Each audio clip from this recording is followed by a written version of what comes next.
warahmatullahi wabarakatuh. Waalaikumsalam warahmatullahi wabarakatuh. Alhamdulillahilladzi arsala rasulahu bil huda wa dinil haq liyudhhirahu 'ala dini kulli wa kafa billahi syahida. A'udzu billahi minasyaitonir rajim. Bismillahirrahmanirrahim. Kuntum khaira ummatin ukhrijat lin-nasi ta'muruna bil ma'ruf wa tanhauna 'anil munkar wa tu'minuna billah. Shadaqallahul adzim. Amma ba'du. Ibu-ibu, sahabat konita yang dirahmati oleh Allah, apa kabar semuanya? Alhamdulillah, mudah-mudahan hari ini ibu-ibu semua, baik yang sudah hadir di pelataran Zoom Muslimah Tangguh dan juga yang bersiap-siap dan juga masih bersiap-siap juga di grup. Mudah-mudahan semua dalam keadaan sehat, keluarga kita sehat, dan kita tetap istiqomah untuk mengkaji ilmu-ilmunya. Yang kedua, salawat serta salam mudah-mudahan tetap tercurahkan kepada Rasulullah Muhammad SAW. Alhamdulillah hingga hari ini kita masih dalam keadaan iman dan Islam. Ibu-ibu, sahabat konita yang dirahmati oleh Allah, alhamdulillah sore ini kita kembali menghelat acara rutin kita setelah kemarin sempat libur ya. Hari ini tanggal 7 Agustus 2020. Alhamdulillah kita sudah jelang episode yang ke-7 dan insya Allah hari ini kita akan mengambil tema memahami hukum perbuatan dan benda di dalam Islam. Untuk membawa keberkahan pada kajian kita sore ini, mari bersama-sama kita awali dengan bacaan Ummul Quran Suratul Fatihah. Sayulillahi lahumul Fatihah. Amin, Allahumma amin. Ibu-ibu, sahabat konita yang dirahmati oleh Allah, alhamdulillah hari ini sudah ada di tengah-tengah kita Ustazah Dr. Faizah Rashidah. Assalamualaikum, Ustazah. Waalaikumsalam warahmatullahi wabarakatuh. Allah, hari ini kita akan membahas sebuah topik yang sangat menarik sekali, hukum perbuatan dan benda. Nah, kalau perbuatan mungkin sedikit kita tergambar ya, tapi kalau benda lah ini yang bikin kita menarik dan akan semakin menarik kajian kita kali ini. Saya persilakan untuk itu, mohon Ustazah untuk menyampaikan materinya. Ya, terima kasih Bu Aini. Bismillahirrahmanirrahim. Assalamualaikum warahmatullahi wabarakatuh. Waalaikumsalam warahmatullahi wabarakatuh. Alhamdulillahirabbil alamin. Alhamdulillahillazi arsala rasulahu bil huda wa dinil haqq liyudhhirahu 'ala dini kulli wa kafa billahi syahida. Asyhadu an la ilaha illallah wa asyhadu anna Muhammadan 'abduhu wa rasuluh. Allahumma shalli 'ala sayyidina Muhammad wa 'ala ali sayyidina Muhammad. Rabbi shrah li sadri wa yassir li amri wahlul 'uqdatam min lisani yafqahu qawli. Amma ba'd. Ibu-ibu sekalian yang masih penuh semangat, insya Allah melanjutkan kajian rutin kita. Hari ini masih rangkaian menata kerangka mafhum, ibu-ibu. Insya Allah mulai pekan depan kita akan mulai masuk ke satu tematik tertentu. Besok insya Allah kita akan mulai dari membahas hukum di seputar keluarga. Hari ini kita mau selesaikan dulu pemahaman yang kita miliki terkait dengan hukum syarak mengatur perbuatan kita dan kemudian benda-benda yang kita gunakan dalam amal atau terkait dengan perbuatan yang kita lakukan itu kan ada kaitannya dengan benda yang kita pakai. Kenapa kita perlu membahas ini? Karena sudah kita pahami sebelumnya. Saya mau izin share screen juga. Dalam beberapa episode sebelumnya bahwa kita sebagai seorang mukmin ketika mengaku beriman, maka keimanan itu wajib diperoleh melalui jalan yang sahih, sehingga itu menjadi keimanan yang kuat, yang kokoh, yang berpengaruh dan membuat hidup kita menjadi produktif karena kita didesain bangunan apapun yang ada di atasnya itu melalui fondasi iman yang kita miliki. Lalu bahwa keimanan yang kita miliki itu mengandung konsekuensi wajib menjadikan Islam sebagai jalan hidup. Islam sebagai jalan hidup, lalu kemudian kita coba telusuri, kita coba pahami, ternyata dia adalah sebuah jalan hidup yang sempurna, yang mengatur seluruh aspek kehidupan kita, baik kehidupan perseorangan, bermasyarakat hingga bernegara, baik dari level persoalan yang sifatnya ritual sampai ke persoalan sosial politik. Dan bahwasannya pada pertemuan yang sebelumnya, syariah yang sempurna itu, syariah Islam yang sudah sifatnya menyeluruh, lengkap, komplit, menjawab seluruh pertanyaan, menjawab seluruh kebutuhan kita akan peraturan itu, didapatkan dari mana? Apakah itu merupakan kesepakatan ataukah didapatkan dari mana? Itu adalah digali dari sumber hukum. Itu terakhir kita sampai di sana. Maka pada pertemuan hari ini saya ingin mereviewkan sebentar sedikit saja bahwa kemarin kita membahas bahwa ketika kita mencoba mencari tahu dari mana hukum-hukum perbuatan itu, dari mana syariat itu digali, sumbernya apa, maka kita diajak untuk memahami dulu siapa sebenarnya yang berposisi sebagai al-hakim atau sang pembuat hukum. Siapakah yang punya hak untuk membuat hukum tersebut? Singkatnya, kemarin sudah kita bahas bahwa al-hakim di situ, sang pembuat hukum, sang penetap halal haram, sang penetap wajib, sunnah, makruh, mubah, dan seterusnya, itu adalah Allah. Allah saja. Jadi yang memberikan hukum, yang memberikan ketetapan, yang memberikan perintah, dan memberikan larangan, itu adalah hanya Allah. Itu adalah haknya Allah. Hanya dan merupakan haknya Allah. Tidak ada sekutu baginya. Lalu kita baik, tak begitu kan? Kalau memang Allah yang menetapkan hukum ini, lalu berarti hukum-hukum yang akan kita gunakan menjawab seluruh problematika hidup yang macam-macam yang banyaknya ini bisa jadi akan berkembang setiap harinya, tahunnya, berbeda waktu dengan masa dan seterusnya itu kita ambil dari mana? Karena kita diperintahkan untuk menjadikan hukum yang itu berasal dari Allah, berarti kita harus kuncinya adalah kita harus berhukum menggunakan wahyu, bukan menggunakan hawa nafsu, tapi menggunakan wahyu, tuntunan wahyu. Maka kalau itu dikembalikan kepada wahyu, yang pertama pasti sumbernya adalah Al-Quran. Karena Al-Quran itulah wahyu itu sendiri yang diturunkan oleh Allah, kalam Allah, disampaikan kepada malaikat Jibril, disampaikan melalui malaikat Jibril kepada Rasulullah Muhammad SAW. Al-Quran itulah apa yang diturunkan Allah, bima anzalallah. Al-Quran itulah yang kemudian disebutkan sebagai Alkitab yang dia tibyanan likulli syai', yang dia akan bisa menjadi penjelas segala sesuatu. Nah, dan juga jadi kalau Al-Quran ini secara lafaz maupun makna, jadi susunan katanya, lafaz-lafaz diksi yang dipakai dan makna yang sudah disampaikan itu semuanya berasal dari Allah, maka ada wahyu yang lain juga yang itu ditunjukkan oleh Al-Quran bahwa kita juga bisa dan harus mengambil hukum itu, peraturan itu, ketetapan itu, syariat itu dari sumber hukum yang kedua yaitu hadis. Karena Allah selalu melekatkan ketaatan kita kepada Allah dengan ketaatan kita kepada Rasul. Kecintaan kita kepada Allah dengan mengikuti Rasul.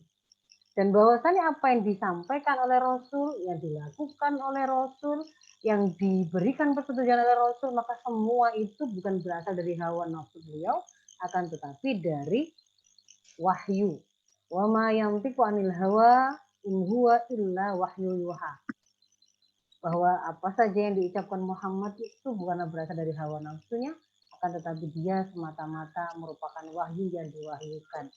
Dan yang berarti sumber kedua kemarin kita sudah paham adalah hadis. Hadis ini mencakup perkataan Rasul, perbuatan Rasul, ataupun sesuatu yang didiamkan oleh Rasul yang menunjukkan kebolehan. Itu adalah sumber kedua. Lalu yang ketiga, atau sumber yang lain, apa? Prinsipnya haruslah wahyu kan? Merupakan wahyu atau ditunjukkan oleh wahyu. Maka dia haruslah sumber hukum yang memang diindikasikan oleh Al-Quran dan hadis. Maka kita akan temukan Yang ketiga, sumber hukumnya adalah ijma sahabat, dan yang ketiga adalah qiyas syar'i. Bagaimana ijma sahabat itu kok bisa menjadi sebuah sumber hukum atau dalil yang kita bisa pastikan itu juga merupakan wahyu, berasal dari wahyu, disetujui oleh wahyu. Karena sebenarnya ijma sahabat itu adalah sebuah kesepakatan yang dilakukan oleh sahabat secara komunal akan suatu hukum, suatu peristiwa sebagai bagian dari syariah. Dan itu sebenarnya merupakan pengungkap atau penyingkap dari hadis yang tidak teriwayatkan redaksinya kepada kita. Para sahabat itu adalah orang-orang yang senantiasa menyertai Rasul, melihat Rasul, mendengar perkataan Rasul. Secara komunal mereka itu tidak mungkin berbohong atau berdusta atas agama ini. Allah pun kemudian memberikan pujian di dalam Al-Quran sebagai dasarnya bahwa mereka adalah kaum muslimin yang Allah ridho pada mereka ridho kepada Allah, dan bahwa mereka itu ketika kemudian menyepakati baik dalam diam maupun dalam bentuk perkataan, maka sebenarnya itu mereka hendak mengungkap satu dalil yang mereka sama-sama tahu. Rasul pernah melakukan itu, Rasul menyetujui itu, Rasul pernah mengatakan itu, tapi tidak teriwayatkan redaksinya. Itu adalah ijma sahabat. Jadi dia memang merupakan sesuatu yang ditunjukkan oleh wahyu. Sementara kalau yang keempat, qiyas syar'i, ini adalah sebuah metode menyamakan satu hukum syara untuk satu kasus tertentu yang belum ada hukumnya, belum diketahui hukumnya, dengan kasus lain yang sudah diketahui hukumnya karena ada kesamaan ilat syar'i. Nah, dia menjadi sesuatu yang bersandarkan kepada wahyu karena pertama di sini adalah harus ada kesamaan ilat, dan ilat itu ilat syar'i. Ilat sebab hukum yang ditetapkan oleh syariat, bukan yang dibikin-bikin oleh akal manusia atau oleh hawa nafsu manusia. Jadi tidak bisa ngawur. Sehingga ini selalu merujuknya kepada dalil, dan pasti sandaran dalilnya itu akan kembali apakah kepada Al-Quran, atau kepada As-Sunnah, atau kepada ijma sahabat. Jadi sebenarnya dalilnya adalah ya wahyu ini tadi yang ditujukan oleh wahyu, tapi dia adalah mekanisme yang digunakan untuk menghasilkan satu hukum untuk perkara baru dengan mengkiaskannya dengan persoalan atau peristiwa lama yang sudah ada hukumnya. Maka sampai di sini kemarin kita sudah membahas Al-Quran, hadis, ijma sahabat, dan qiyas syar'i. Itulah sumber hukum dan itulah yang ditunjukkan sebagai wahyu langsung atau yang ditunjukkan oleh Al-Quran dan hadis sebagai wahyu untuk bisa diambil sebagai sumber hukum.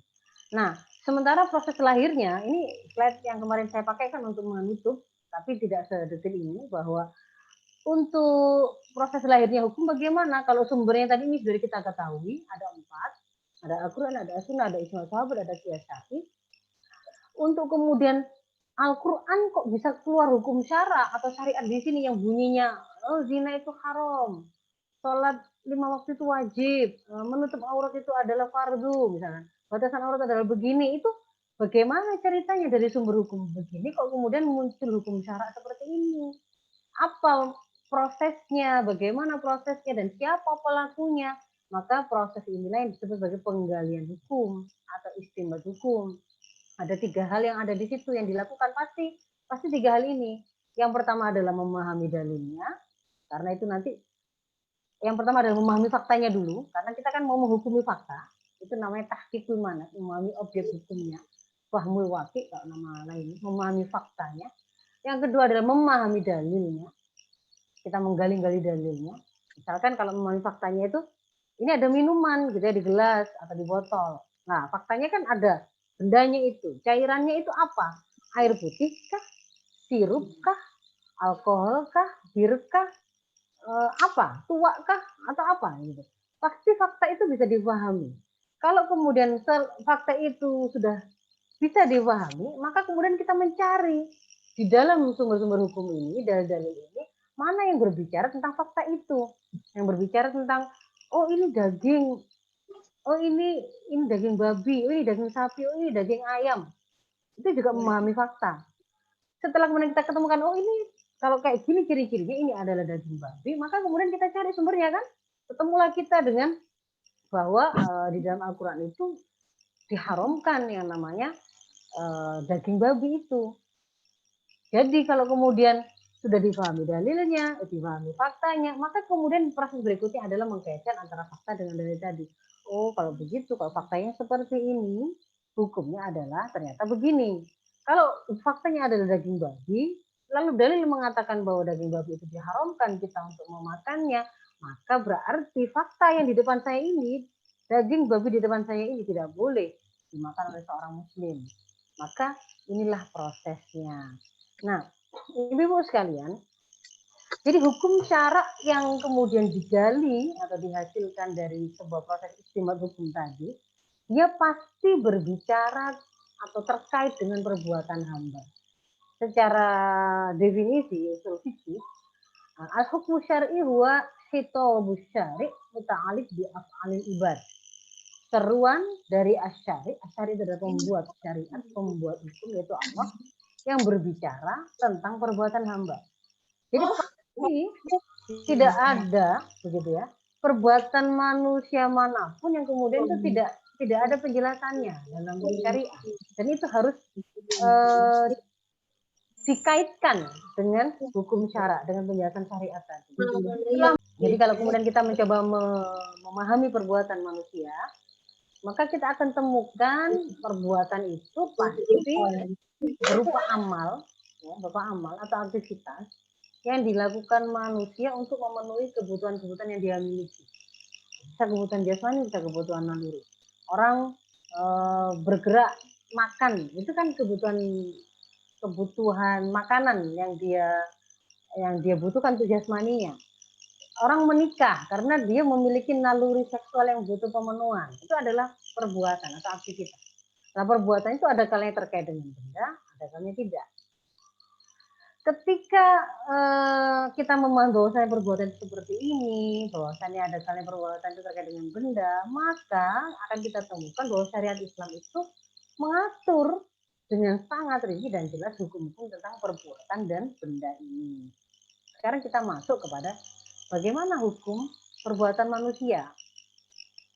Jadi, kalau kita kaitkan dengan apa yang sudah kita bahas sebelumnya, bahwa kita dilarang untuk beramal dengan ngawur, dengan mengikuti hawa nafsu, tapi justru kita diperintahkan untuk senantiasa menyandarkannya kepada tuntunan syariah. Konsekuensi iman kita mau mengharuskan kita untuk mengambil Muhammad, misalnya yang dibawa oleh Muhammad SAW itu sebagai sebagai hakim, ya, sebagai pemutus atas segala persoalan yang kita perselisihkan.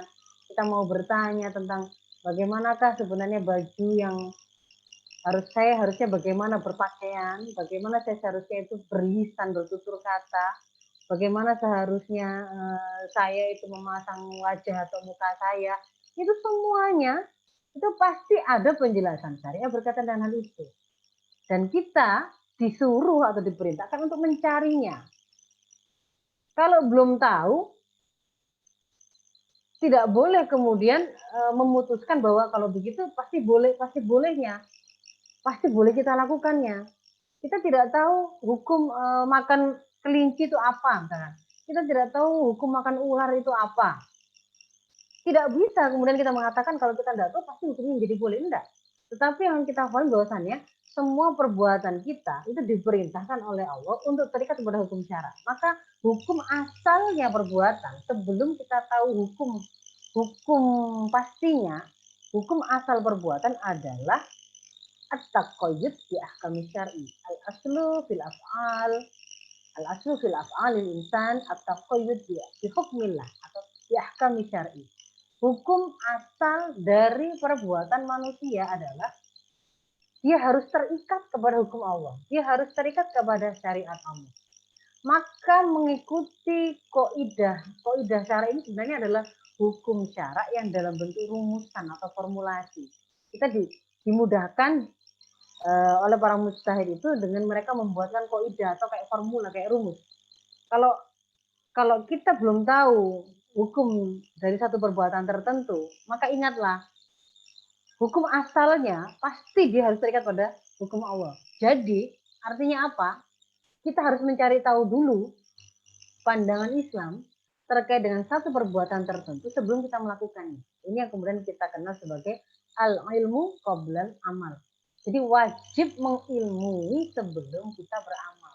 Ini nanti terus terbawa Bu kemanapun kita mau melakukan amal apapun. Makanya kalau misalkan seorang perempuan mau melaksanakan dia mau menikah begitu ya. Ketika kemudian dia menikah maka akan ada konsekuensi di sana, status baru sebagai istri, kemudian mungkin juga akan menjadi seorang ibu, sebagai anak mertua dan seterusnya. Maka dia harus sebelum beramal itu sebenarnya dia harus mengilmuinya supaya kemudian dia tidak kesasar melakukan kesalahan ataupun kemudian mengabaikan satu amal yang itu wajib yang seharusnya wajib dia lakukan. Jadi ilmu qoblal amal. Nah, kalau kemudian kita buka lagi, lalu bagaimana ceritanya penjelasan hukum syara dalam hal ini terkait dengan perbuatan? Maka prosesnya itu sebenarnya seperti ini, Ibu. Dari sumber hukum syara yang 4 tadi, ada Al-Quran, ada hadis, ada ijma sahabat, ada qiyas syar'i. Ini tuh kan kalau Al-Quran kan dalam bentuk ada ayat-ayat gitu ya. Hadis juga ada kalam-kalam Rasul yang disampaikan. Ijma sahabat ini ada kalian dalam bentuk kesepakatan mereka dalam secara lisan dilisankan. Kami bersepakat atau mereka sepakat dalam diam. Artinya sama-sama tahu bahwa ada peristiwa yang sama-sama mereka lihat seperti yang saya contohkan pada pertemuan yang sebelumnya itu, dan mereka mendiamkan. Padahal mereka tahu seandainya kemudian itu adalah kesalahan, nggak mungkin mereka biarkan. Nah, itu ijma sukuti berarti. Nah, dari sini itu kemudian difahami adanya seruan. Jadi di dalam sumber hukum syara tadi, itu pasti ada seruan yang terkandung di dalam ayat-ayatnya kah, di dalam kalimat di hadis itu, di dalam ijma sahabat itu ada seruan yang terkandung di situ. Seruan atau tuntutan untuk apa? Ada 3 jenis. Yang pertama adalah seruan atau tuntutan agar kita melakukan satu perbuatan. Melakukan, kuncinya. Yang di sini adalah tuntutan untuk melakukan, tuntutan untuk mengerjakan. Lalu ada tuntutan atau seruan agar kita meninggalkan satu perbuatan. Lalu yang berikutnya adalah seruan atau tuntutan yang itu berupa pilihan. Kamu boleh mengerjakan, kamu boleh meninggalkan. Maka kalau kemudian seruan untuk mengerjakan satu perbuatan ini sudah kita pahami, oh ini ada terkandung seruan apa ya? Ketika Allah mengatakan aqimus shalah misalkan, wa atuz zakah, atau kemudian perintahkanlah, lakukanlah sholat, tunaikanlah zakat, misalkan begitu. Atau hadis, selu kama ra'aitumuni usalli, sholatlah kalian sebagaimana kalian melihat aku sholat. Kudu anni manasikakum, ambillah dariku manasik haji kalian, lihat dariku. Itu kan seruan-seruan. Seruan untuk apa? Melakukan satu perbuatan. Maka seruan untuk melakukan satu perbuatan ini ada kalanya sifatnya itu harus pasti. Dia seruan itu menuntut kita tuh harus melaksanakan. Kalau tidak melaksanakan, tidak diterima. Harus melaksanakan. Sementara ternyata ada seruan, tapi kok ternyata ketika tidak dilakukan juga tidak apa-apa. Berarti seruannya tuntutan itu tidak bersifat pasti. Maka ini akan memberi implikasi hukum yang berbeda. Kalau tuntutan untuk mengerjakan tadi itu diikuti dengan keterangan. Nah, jadi kita memahami jenis tuntutannya ini dari mana, ini pasti dan tidak pasti dari mana. Itu ditentukan oleh korina atau indikasi atau keterangan yang ada pada nas. Bisa pada nas itu sendiri atau pada nas yang lain. Ada kalanya korina itu didapatkan seruannya di Quran, korinanya juga di Al-Quran, bisa di ayat yang sama yaitu lanjutannya, atau di ayat yang lain, bisa juga korinanya itu di hadis atau di dalil yang lain. Nah, jadi yang menentukan ini jenis tuntutannya ini pasti atau tidak pasti ya, jazim atau tidak jazim ya, itu dari mana? Korina. Kalau kemudian ternyata kita memahami, oh pasti ini tuntutannya, maka jatuhnya seruan untuk mengerjakan satu perbuatan itu menghasilkan hukum perbuatan wajib. Nanti di belakang akan saya terangkan Lalu apa yang menjadi korina atau indikator sebuah tuntutan mengerjakan perbuatan itu bersifat pasti dan apa yang tidak pasti? Jadi kalau ada tuntutan untuk mengerjakan satu perbuatan, lalu diikuti dengan korinah atau penjelasan yang menunjukkan harus dilakukan, tidak boleh tidak, maka hukum perbuatan itu adalah wajib. Hukum perbuatan yang diperintahkan untuk dilakukan tadi adalah wajib. Tetapi kalau ada tuntutan untuk mengerjakan, tapi kemudian kalau nggak dikerjakan juga nggak apa-apa, maka hukum perbuatan tersebut adalah sunnah atau mandub atau nafilah atau mustahab ya, nama lainnya ya ini bisa dipakai. Sementara kalau tuntutan untuk meninggalkan satu perbuatan, tuntutan untuk meninggalkan satu perbuatan, misalkan kita membuka Al-Isra ada wala taqrabuz zina, kalau begitu. Dan janganlah kalian mendekati zina. Berarti ini kan ada tuntutan untuk disuruh meninggalkan zina. Sama, ketika ada sebuah tuntutan begitu, maka harus dicari korinahnya. Apakah itu tuntutan yang sifatnya pasti ataukah tidak pasti? Kalau kemudian pasti, maka itu mengantarkan bahwa hukum perbuatan yang diperintahkan kita untuk kita tinggalkan itu hukumnya adalah haram. Tapi kalau kemudian kita disuruh meninggalkan satu perbuatan tapi tidak pasti tuntutannya, tidak jazim tuntutannya, ternyata tidak apa-apa juga kalau kemudian kita tetap lakukan, maka perbuatan tersebut hukumnya adalah makruh. Sementara kalau kita memahami dari dalil itu ada seruan untuk memilih, boleh melakukan atau boleh tidak melakukan, maka jatuhnya perbuatan tersebut hukumnya adalah mubah. Maka inilah yang disebut sebagai ahkamul khamsah itu, ibu-ibu. Ahkam itu jamak dari hukum. Khamsah itu 5. Hukum-hukum yang 5. Itu adalah hukum yang berbicara tentang perbuatan. Nah, apa korinah yang menunjukkan kepastian bahwa ini wajib? Ketika tuntutan itu harus melakukan sesuatu, jatuhnya kan wajib. Kalau tuntutan atau seruan itu meninggalkan sesuatu, disertai dengan kepastian, maka jatuhnya hukum adalah haram. Maka korinanya itu bisa dilihat dari yang pertama, ada atau tidak kabar tentang siksa dunia dan akhirat ketika perbuatan tersebut dilakukan atau ketika ditinggalkan. Jadi kalau misalkan contohnya di Al-Mudaththir ini, masalakakum fi saqar qalu lam nakum minal musallin. Orang-orang yang dimasukkan ke dalam neraka sakor itu ditanya, kok kenapa kok kamu, apa yang menyebabkan kamu itu masuk ke neraka sakor? Mereka menjawab, kami lam nakum minal musallin. Kami dulu itu tidak termasuk orang-orang yang mengerjakan salatku. Ternyata ada perintah melaksanakan salat kan, aqimus shalah.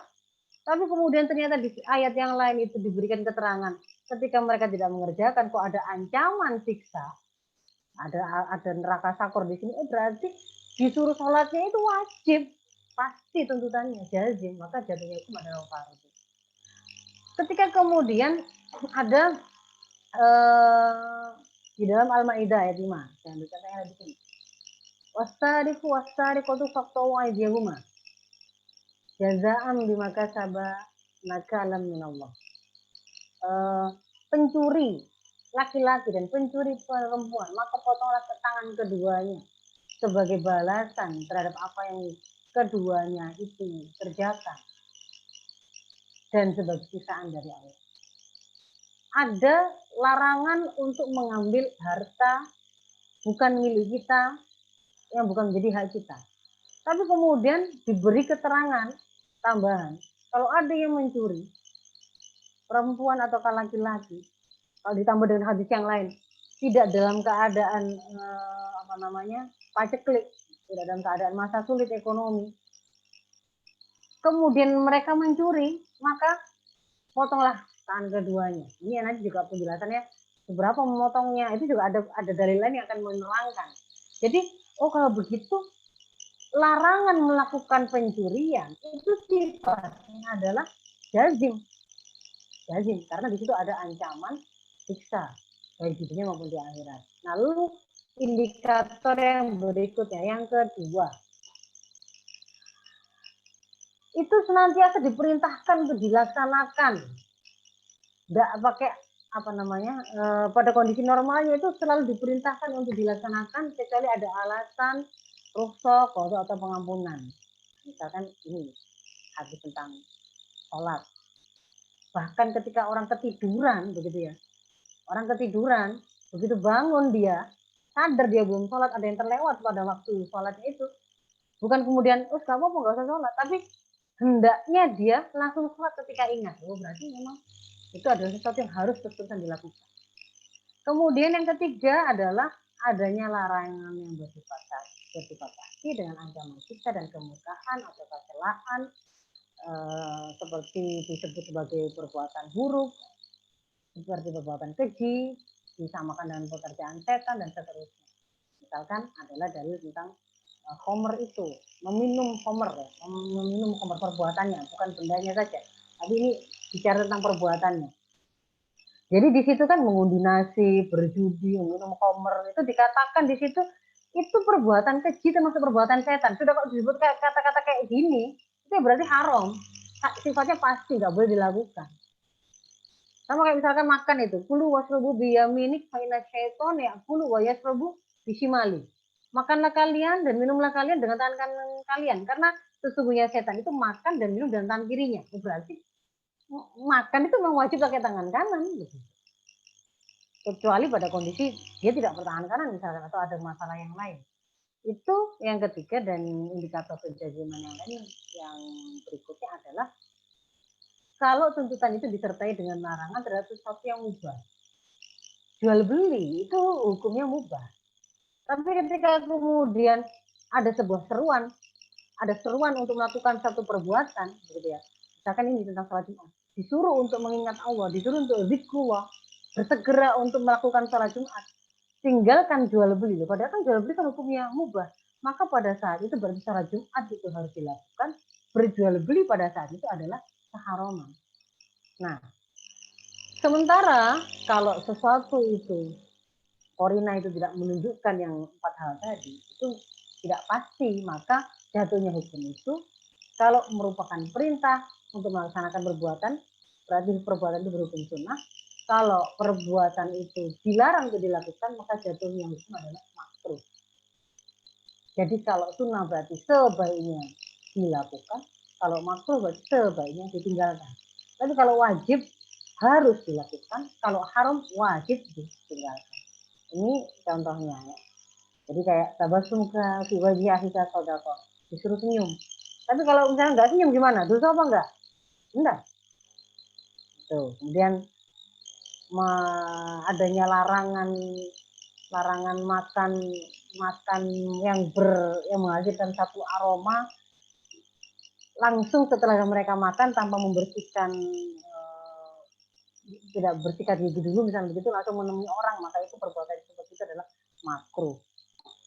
Nah, sementara kalau yang menunjukkan pilihan boleh melakukan, boleh tidak melakukan, itu diantara indikasinya adalah ketika sesuatu itu pernah dilarang, lalu kemudian di waktu yang lain dibolehkan atau diperintahkan, maka itu menunjukkan kebolehan. Nah, jadi Ibu dari situ sudah setengah jam ya. Bentar saya agak cepat lagi. Jadi dari apa yang saya terangkan tadi, maka perbuatan manusia itu tidak akan pernah keluar dari 5 hukum ini. Setiap perbuatan manusia, setiap aktivitas manusia itu pasti ada hukumnya. Satu aktivitas, satu hukum, pasti ada. Saya membentak suami, ada enggak hukumnya? Pasti ada. Saya memukul paha anak saya yang usianya 2 tahun karena dia pipis sembarangan. Ada enggak? Pasti ada. Di antara 5 ini. Kalau kita belum tahu, kita pegang kepada hukum asalnya. Hukum asalnya mengatakan wajib terikat kepada syariat. Yang mengharuskan kita akhirnya harus nyari dulu al ilmu qoblal amal. Kita nyari dulu informasinya sampai kita temukan. Setelah kita temukan, jadi jelas, oh hukumnya wajib, oh hukumnya sunnah, oh hukumnya mubah, oh hukumnya makruh, oh hukumnya haram. Maka yang dimaksud dengan terikat kepada yang wajib adalah melaksanakannya tanpa ada alasan apapun. Terikat kepada yang haram artinya meninggalkannya tanpa ada alasan apapun. Terikat kepada yang sunnah artinya kita mengupayakan sebisa mungkin, sebanyak mungkin melakukannya, karena ini lebih dekat kepada keutamaan. Terikat kepada hukum yang makruh adalah sebisa mungkin kita tinggalkan. Karena dengan meninggalkan itu lebih dekat kepada keutamaan. Sementara terikat kepada yang mubah, maka pilihlah kemubahan yang itu prioritasnya tepat. Bukan banyak-banyakan mubah gitu ya. Pokoknya gak dosa, bukan asal gak dosa, tapi sebisa mungkin mubah itu bisa membackup pelaksanaan yang wajib atau pelaksanaan yang sunnah. Jalan-jalan itu mubah. Tapi kalau kemudian kita teman satu kos gitu ya, ayo kita jalan-jalan, ngajak teman satu kos, sekalian kita gunakan jalan-jalan itu di taman gitu ya, sambil ngobrol-ngobrol mau mengingatkan dia tentang menutup aurat. Maka berarti jalan-jalan yang mubah itu akan membackup kita melaksanakan kewajiban berdakwah. Begitu Ibu. Membaca Quran itu mubah, tapi bagaimana kemudian kita memilih yang itu akan membantu kita untuk melaksanakan yang wajib di sana. Kan kita diberitakan untuk senantiasa update terhadap kondisi umat. Bagaimana, apa kabar umat hari ini? Maka kita baca yang sekiranya itu berkaitan dengan urusan umat ini. Bukan kemudian sekedar nyari videonya YouTube itu untuk lihat drakor begitu ya. Tetapi yang membackup kita untuk bisa melaksanakan wajib dan yang sunnah. Oh, bagaimana caranya kita nonton YouTube tapi itu untuk bisa menjadi jalan kita mendapatkan ilmu yang bisa kita gunakan dalam melaksanakan kewajiban dan kesunnahan. Begitu. Nah, sementara untuk benda, jadi perbuatan sudah selesai. Sementara untuk benda, bagaimana? Benda itu berbeda dengan perbuatan. Kalau perbuatan tadi hukumnya ada 5, benda itu hukumnya cuma 2, halal atau haram. Dan kalau hukum asal perbuatan adalah harus terikat pada hukum syarak, maka kalau hukum asal benda itu adalah halal.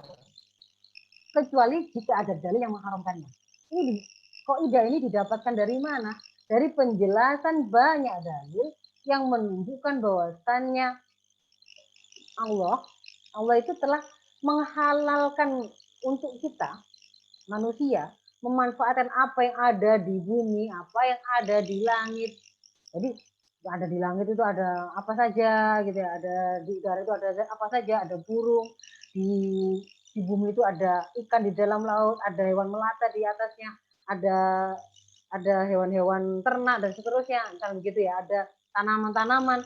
Ketika disampaikan dihalalkan untukmu, kamu boleh menggunakan apa-apa saja yang terbaik, apa-apa saja yang baik yang ada di bumi, maka itu menunjukkan bahwa pada mulanya semua itu dibolehkan. Tapi ketika kemudian syarak memberikan sebuah penjelasan secara spesifik, diharamkan bagimu untuk memakan daging babi, diharamkan bagimu homer, sedikitnya itu sedikit ataupun banyaknya adalah haram homer itu, kan begitu disebut dengan jelas. Diharamkan bagimu untuk memakan daging bangkai atau kemudian daging yang tidak disembelih dan menggunakan nama Allah. Maka untuk hal-hal yang disebut secara khusus bahwa dia itu haram, yang itu berarti dikecualikan dari sebuah keumuman yang tadi mau dihalalkan, maka itulah yang kemudian menjadi haram. Jadi kita tidak harus mencari setiap untuk tahu bahwa hukum kehalalan satu benda itu harus ada tersebut di dalam dalil secara spesifik namanya. Kacang kapri, berarti supaya menjadi halal harus diketahui di dalam Quran ada kata-kata kacang kapri, kacang hijau, misalnya begitu ya. Atau apa, tidak harus, belimbing tidak harus. Tetapi sudah dihalalkan secara umum. Kalau kemudian kita temukan ada benda-benda yang disebut dan dikatakan itu haram, maka itulah yang dikecualikan dari kehalalan. Jadi itu ibu-ibu untuk benda hukumnya adalah pada asalnya adalah halal kecuali ada dalil yang mengharamkan. Alhamdulillah, insya Allah itu yang bisa saya sampaikan pada sore hari ini. Saya kembalikan kepada Bu Aini. Iya, alhamdulillah hari ini kita mendapatkan pencerahan yang cukup penting sekali, artinya bagi aktivitas kita sehari-hari. Kalau tadi dikatakan bahwa ternyata apa yang kita lakukan, mungkin dari bangun tidur sampai tidur lagi mungkin ya dok ya, ternyata semua itu masuk ke 5 tadi itu. Kalau nggak wajib ya haram atau sunnah atau mubah atau mungkin makruh, semuanya seperti itu. Terus menerus seperti itu. ibu-ibu mau tanya apa aja terkait dengan apa yang kita lakukan dari mulai bangun tidur sampai tidur lagi, ternyata di dalam Islam semuanya ada. Termasuk dari tadi benda itu tadi ya. Masya Allah menarik sekali. Nanti apa namanya repotnya adalah ketika ini dok ya mungkin kita melakukan sesuatu kita kira itu haram, kita kira itu wajib gitu, ternyata haram. Mungkin karena ketidaktahuan kita atau apa namanya kita belum pernah mengkaji Islam ya, jadi kadang ketuker-tuker atau masya Allah ini bakal seperti apa gitu ya amalan kita. Tapi sebelum diskusi lebih lanjut terkait kalau gimana kalau amalan kita ketuker-tuker sebenarnya wajib, kok ternyata haram ini begitu kan. Ini ada pertanyaan dok, mungkin bisa dijawab lebih dulu, barangkali nanti ada waktu kita coba untuk membahas lebih lanjut. Bismillah, Assalamualaikum warahmatullahi wabarakatuh. Ustazah, izin mau bertanya. Semisal saya sudah paham dan yakin hukum riba itu adalah haram, namun bulan lalu saya diajak oleh mertua ke bank dan saya nggak tahu kalau mertua itu untuk mengambil bunga saja, bunganya. Lalu saya mengetahuinya ketika sudah sampai di bank. Apakah saya berdosa? Jazakumullah khairan. Ya. Kalau terkait dengan riba, itu yang diharamkan adalah orang yang bertransaksi riba dan yang menyaksikan atau mencatatnya. Jadi kalau ibu termasuk dalam bagian di situ, terkategori melakukan keharaman terlibat dalam riba. Tapi kalau tidak, ya tidak. Jadi kan misalkan kalau di bank itu kan ada teller, ada pegawai apa tukang bersih cleaning servisnya gitu ya misalkan ya, ada satpamnya, maka yang terkategori terlibat dalam aktivitas melakukan riba itu adalah yang dia terlibat dalam ribanya. Jadi dia baik dia mengambil riba atau mengambil kemanfaatan dari riba atau dia memberikan pinjaman dengan riba atau yang mencatat transaksi dan menjadi saksi. Jadi kalau misalkan tukang cleaning service-nya nggak tahu apa ya nggak termasuk, meskipun dia kerja di bank. Begitu Bu Aini. Ya. Mungkin kapan-kapan kalau seandainya dibutuhkan kita sampai pada pembahasan muamalah gitu ya. Tematik tertentu gitu ya. Semoga jelas ya dari apa yang disampaikan dokter. Baik, seperti tadi yang kita katakan dok, seringkali kita itu karena ketidaktahuan kita, karena saya pernah ngajak temen gitu, kalau hari biasa sibuk gitu, ayo ngaji, pengen banget ngaji ya. Kalau hari biasa sibuk, hari liburan begitu kan. Tetapi sangat ingin sekali mengetahui hukum-hukum Islam. Nah ini amalan kita ini diterima nggak dok kalau ketuker-tuker karena nggak tahu. Kita kan mungkin pernah dengar ya kalau kita nggak tahu hukumnya kita dimaafkan begitu. Maka gimana kalau amalan kita ketukar-tukar seperti kayaknya makro ternyata sunnah. Itu seperti itu dok. Ya. Kalau karena ketidaktahuan itu memang faktornya itu benar-benar dia tidak mampu untuk menjadi tahu, maka itu terkategori dia tidak terkena beban dalam hal itu, karena dia ketidaktahuan itu memang sesuatu yang mungkin semuanya mengalami atau dia apa namanya tidak mampu untuk jadi tahu begitu ya. Tapi agak susah fakta ini ya. Ada nggak orang zaman hari ini sampai dia nggak ngerti kan hukumnya sholat, hukumnya zina, hukumnya menutup aurat. Sementara ustadz-ustadz itu mengajarkan hukum-hukum ini itu ya dari kita merem sampai kita merem lagi tuh banyak sekali. Baik dalam Spotify suaranya kita bisa dengar ketika kita di kendaraan, kamar mandi dikerahkan kan juga bisa. Mau kemudian kita melihatnya secara tontonan visual di YouTube kah, melalui sosmed kah, atau kajian-kajian yang sifatnya online kah atau offline kah, itu menjadi sesuatu hal yang justru mustahil kalau orang itu tidak mampu untuk tahu. Sehingga kalau faktornya itu ternyata bukan tidak mampu untuk tahu, tapi dia yang tidak mau untuk menjadi tahu, karena dia tidak menempuh jalan untuk menuju tahu. Padahal dia paham menuntut ilmu itu fardu ala kulli muslim. Padahal al ilmu qablal amal itu adalah fardu. Bahwa al aslu fil af'al, bahwa hukum asal perbuatan harus terikat pada hukum syarak. Maka sebelum amal apapun dia harus mengilmuinya. Itu dia tahu itu kewajiban, maka dia harus cari tahu pasti kan. Mau menikah nggak ngerti hukumnya nikah, mau punya anak, nanti mendidik anak itu hukumnya apa, bagaimana, apa saja yang haram, apa saja yang seharusnya kita lakukan, apa saja itu menjadi kebaikan, apa akhlak baik pada anak, apa akhlak buruk pada anak, kita nggak ngerti. Apakah bisa itu karena kita tidak benar-benar tidak mampu untuk bisa mengetahuinya? Susah kalau hari ini. Kalau kemudian karena syariat itu belum turun, memang wa ma kunna mu'adzibina hatta nab'atsa rasulah, kan gitu kan. Dan kami, Allah maksudnya itu tidak akan mengazab sebelum kami mengutus rasul. Artinya sebelum syariah itu datang menjelaskan satu hukum, memang tidak akan ada taklif. Tapi syariah itu sudah diturunkan, rasul sudah diutus. Syariah itu sudah diturunkan dengan sempurna, sudah dijelaskan. Bahkan kalau sampai pada kita ini sudah sampai pada tataran penjelasan yang dijelaskan lagi gitu. Tinggal kita mau berangkat atau tidak untuk mendengar penjelasan itu. Jadi kalau karena ketidakmauan ya tentu ada perhitungannya, ada tanggung jawabnya. Gitu. Iya. Begitu Bu Aini? Ada Iya, pertanyaan yang lain kah, Ibu-ibu? Mau secara langsung? Sambil menunggu ibu-ibu yang lain. Jadi akhirnya perbuatan kita jatuh kepada apa, Dok? Apa diterima, apa dimaafkan sama Allah? Seperti itu, Dok? Dia melakukan keharuman. Kalau misalkan salah ya melakukan keharuman. Ada pengabaian. Paling tidak dia melakukan pengabaian untuk melaksanakan hukum mencari ilmu sebelum beramal. Padahal itu kan diwajibkan.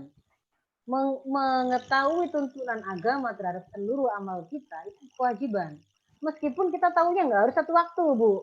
Kalau misalkan kita belum berencana menikah, begitu ya, belum berencana menikah, mungkin menunda belajar tentang hukum-hukum seputar pernikahan, relasi suami istri, apa makna qawam suami, apa makna asyuruhunna bil ma'ruf atau perlakuan ma'ruf pada istri, kapan talak itu boleh diajukan, kapan suami itu boleh tidak ditaati. Kalau memang belum hendak beramal menikah dalam jangka waktu tertentu yang kita perkirakan kita memang belum akan menikah, lalu kita belum pelajari itu semua, nggak apa-apa. Tapi ketika kemudian nanti mau beramal, karena pada waktu amal itu kita lakukan kita harus terikat, begitu loh.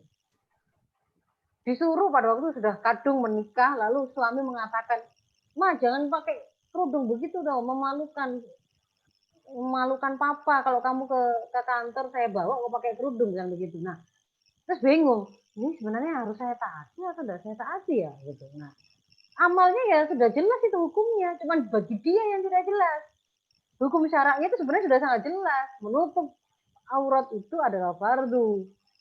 Mentaati suami adalah wajib pada seluruh keadaan kecuali dalam rangka maksiat kepada Allah.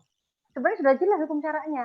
Tapi bagi person A itu, hukum itu belum jelas. Kenapa belum jelas? Karena dia belum mencari tahu hukumnya. Nah, ketidakjelasan itu bisa jadi memang hukumnya itu belum jelas karena belum digali oleh mujtahid hukumnya. Misalkan dulu nggak pernah ada peristiwa cloning, gitu ya, bayi tabung. Nah, maka kalau kemudian itu menjadi sebuah peristiwa baru, supaya kemudian diketahui hukumnya, kan mujtahid harus melakukan istimbat hukum, melakukan ijtihad. Sampai kemudian dihasilkan, oh kalau cloning itu dilakukan kepada gen manusia, haram. Karena akan berkaitan dengan hukum nasab, berkaitan dengan macam-macam itu. Oh kalau misalnya bayi tabung, kalau spermanya dari laki-laki dan perempuan yang bukan pasangan suami istri, hasil ijtihad itu mengatakan itu haram. Karena itu kan berarti perzinahan, bukan dengan suami dan istrinya. Kalau kemudian dititipkan lagi dengan rahim istri yang bukan orang lain yang bukan istrinya, bagaimana hukumnya? Nggak boleh. Tapi kalau istrinya boleh, kan begitu. Ya, kalau kemudian mulanya belum diketahui hukum itu, belum digali oleh mujtahid, itu memang berarti belum jelas. Tapi begitu kemudian sudah digali, menjadi jelas. Nah, bentuk ketidakjelasan yang lain tadi adalah sebenarnya yang nggak jelas itu bagi seseorang itu bukan hukumnya yang nggak jelas, tapi seseorang itu belum jelas hukumnya karena dia belum mencari tahu hukum dari satu perbuatan. Bedakan itu. Begitu Bu Aini. Iya, iya Dok. Masih ada 10 menit ibu-ibu semua yang berkesempatan untuk hadir di pelataran Zoom. Saya melihat alhamdulillah menyempatkan diri untuk hadir, dan saya sudah sampaikan di grup terkait dengan yang belum berkesempatan hadir langsung dengan Ustazah di sini bisa menyimak di channel YouTube, dan nanti Ustazah juga akan menge-share tentang channel YouTube. Minta bantuan untuk share, like, dan komen ya Ibu-ibu sekalian. Alhamdulillah di sini kita melihat ada yang juga masih ada di kantor, kemudian juga berkesempatan ya Ustazah bersama-sama kita sebagai wujud dari kewajiban kita semua untuk menuntut ilmu. Ada Ibu Dia, ada Mbak Iva, ada beberapa ibu masih videonya di ini ya ditutup ya. Ya, seperti itu. Alhamdulillah. Dan tadi sebagaimana info dari Ustazah, insya Allah mulai pekan depan, yaitu episode 8, insya Allah Ustazah akan membahas terkait dengan persoalan-persoalan praktis, persoalan-persoalan yang ada di sekitar kita gitu ya. Mungkin pekan depan sudah dimulai dengan kajian-kajian terkait dengan keluarga. Ya, besok kita mulai dari keluarga dulu. Nah, kita mulai dari diri kita sendiri dulu, keluarga, insya Allah akan menjadi hal yang menarik. Dan memang akhirnya Ustazah ya, kalau tadi itu saya simak, artinya ngaji itu mau nggak mau, sempat nggak sempat, atau suka nggak suka, ya kudu dilakoni, gitu ya Ustazah? Ya harus disempatkan.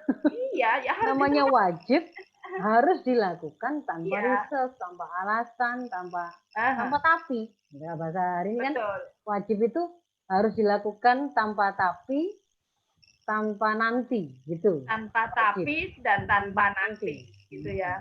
Dan insya Allah mudah-mudahan kita semua di sini adalah dalam rangka juga untuk menuju kepada ketaatan. Mudah-mudahan apa yang kita lakukan dari mulai pagi, bangun tidur, memasak untuk suami, mengantarkan anak-anak sekolah, nemenin daring, bekerja, membersihkan rumah, semua ada hukumnya. Mudah-mudahan kita semua tahu semua ketika kita berhadapan dengan peristiwa apa, kita tahu hukumnya. Itulah yang kita harapkan di Ustazah. Mungkin terakhir kita untuk bekal ibu-ibu sepekan ke depan untuk ketemu lagi kita di Jumat sore Ustazah. Ya, jadi untuk take home message-nya, untuk pesan yang bisa dibawa pulang agar ibu ingat bahwa setiap perbuatan manusia, hukum asalnya adalah dia harus terikat kepada syariah. Maka selalu ada hukumnya. Satu perbuatan pasti ada hukumnya. Kalau kemudian kita belum tahu hukumnya, maka itu menjadi kewajiban bagi kita untuk mencari tahu sebelum kita mengamalkannya supaya tidak jatuh kepada keharaman, melakukan keharaman atau jatuh kepada meninggalkan kewajiban. Kalau masih keliru-keliru antara makruh, sunnah dan mubah, itu tidak, implikasinya kan tidak jazim, tidak surga neraka, tidak siksa dan pahala. Tapi kalau bicaranya haram sama wajib, itu implikasinya adalah surga neraka, implikasinya adalah dosa dan pahala. Jadi memang betul-betul harus teliti betul. Nah, ketika kemudian kita sudah paham bahwa itu harus kita berhukum syara, berarti kita harus mencari tahu. Benar-benar ini harus mencari tahu. Berilmu sebelum beramal, mengilmui sebelum beramal. Ini mengilmui ini itu bisa menggunakan metode apapun yang memungkinkan ibu lakukan. Apakah dengan mengikuti, mendatangi majelis-majelis secara langsung. Kalau hari ini itu bahkan para guru itu yang nunggu didatangi. Kalau hari ini tuh apa namanya, yang nyari penonton gitu ya. Karena mereka itu sudah siap ya, semuanya sudah bikin kajian, semuanya sudah membuat syuting rekamannya, sudah membuat rekaman suaranya. Yang dimanjakan itu adalah para murid-muridnya ini, tinggal milih, saya mau milih siapa gitu, dan tidak perlu jauh-jauh. Saya di rumah bisa menjadi muridnya Ustadz Abdul Somad gitu kan, saya bisa jadi muridnya Ustadz Abdi Hidayat. Jadi ternyata bisa kemana-mana gitu. Sebenarnya kita kalau zaman dulu itu nggak mungkin gitu, kita ketemu sama pandemi di Nemzat gitu zaman dulu, itu yang 1 juta umat, kecuali kalau beliau lagi ke kota kita lalu kita kejar. Tapi sekarang ini sangat mudah sekali. Maka jangan sampai kemudian persoalan keharuman kita lakukan, kewajiban kita tinggalkan gara-gara kita tidak melakukan kewajiban mencari ilmu sebelum beramal. Nah, kalau kemudian sudah diketahui Ibu, hukum dari satu perbuatan itu salah satu dari 5, pasti salah satu dari 5, maka makna terikat kepada hukum yang 5 itu apa? Itu harus paham ya. Taat pokoknya, taat total gitu ya. Kalau terikat kepada yang haram artinya harus meninggalkannya tanpa tapi juga tanpa nanti. Kalau memang haram ya haram, sudah tinggalkan. Nggak pakai tapi adalah pilihlah betul supaya kemudahan itu menjadi sesuatu yang bisa mendukung kita melaksanakan kewajiban atau kesunahan atau membantu kita meninggalkan keharaman ataupun kemakruhan. Nah, jadi dengan itu sebenarnya standar minimal seorang seorang muslim seharusnya wajib dan haram itu ya sudah beres. Wajib tidak boleh telat dia lakukan, haram tidak boleh tidak kecuali dia tinggalkan. Itu minimal, begitu loh. Jadi semua yang wajib-wajib boleh sekarang kan di list. Apa saja kewajiban saya ya? Yang wajib-wajib dulu list, yang haram-haram list. Sudah belum yang wajib ya harus dilakukan, yang haram harus ditinggalkan. Gitu. Nah, kalau mau lebih utama lagi kualitasnya, tambah dengan perbanyak sunnah, perbanyak makruh, lebih bagus lagi. Ini berarti generasi pilihan, kualitas pilihan ini. Bahkan yang boleh pun lo pilih-pilih gitu. Yang mubah pun lo pilih-pilih. Begitu, Ibu-ibu, supaya ingat. Itulah apa yang kita bahas hari ini. Ya. Saya mohon maaf kalau ada hal kurang berkenan, Bu Ibu semua. Bu ini saya boleh menyapa dengan salam penutup ya. Biasanya tidak pernah salam saya. Iya, belum pernah ya. Iya. Dari saya sekian. Assalamualaikum warahmatullahi wabarakatuh. Waalaikumsalam. Waalaikumsalam warahmatullahi wabarakatuh. Alhamdulillah ibu-ibu, hari ini kita sudah melakukan agenda rutin kita, kajian Muslimah Tangguh di sore hari ini yang tentunya pada pekan-pekan ke depan insya Allah tambah asyik, tambah kita butuhkan begitu ya. Saya ucapkan terima kasih untuk Ustazah yang sudah berkenan memberikan ilmunya kepada kita semua dan tentunya ibu-ibu yang selalu setia ya untuk bersama-sama di kajian ini. Mudah-mudahan apa yang kita lakukan di setiap Jumat sore ini adalah sebagai ikhtiar kita dan saksi bagi kita bahwa kita selalu ingin dalam keadaan taat kepada Allah. Seperti itu. Baik ibu-ibu, sebelum kita tutup, mari bersama-sama kita baca istighfar 3 kali dan doa penutup majelis. Astagfirullahaladzim, astagfirullahaladzim, subhanakallahumma wa bihamdika,